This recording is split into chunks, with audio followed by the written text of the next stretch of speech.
This book aims to compile the best works of the English language. Everything from Beowulf to Shakespeare is contained within the multiple volumes of the Norton Anthology. And yet, you would barely know queer people existed.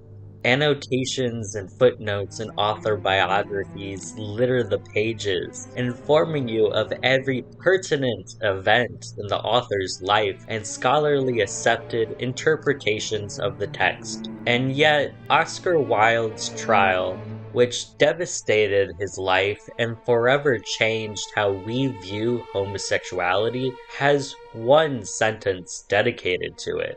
The impact this event had on Wilde's life, writing, in our world is deemed undeserving of the English literary canon.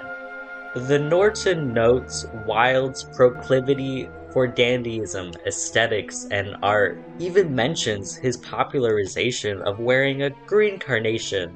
But where's mention that wearing a green carnation became popular fashion among homosexuals because of Wilde?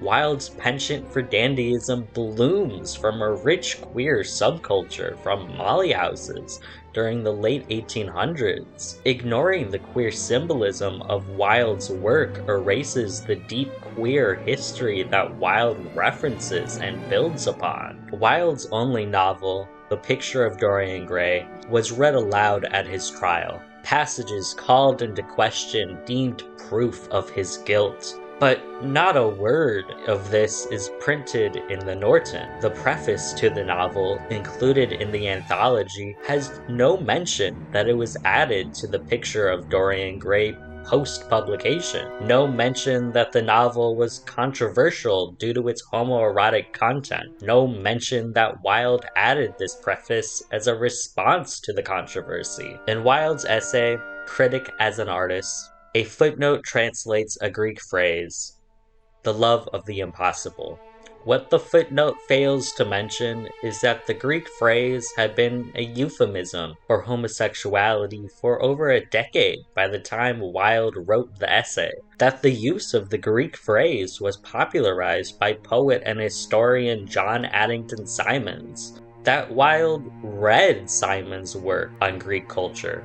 That Wilde personally knew Symonds. That Wilde consistently referenced homosexuality throughout his bibliography by using Greek allusions.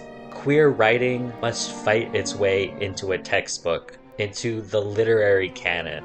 When we do make it into this prestigious club, the very queerness that prevented us from being here is reduced, no longer pivotal to our writing or lives. The depth of our work sanitized, censored.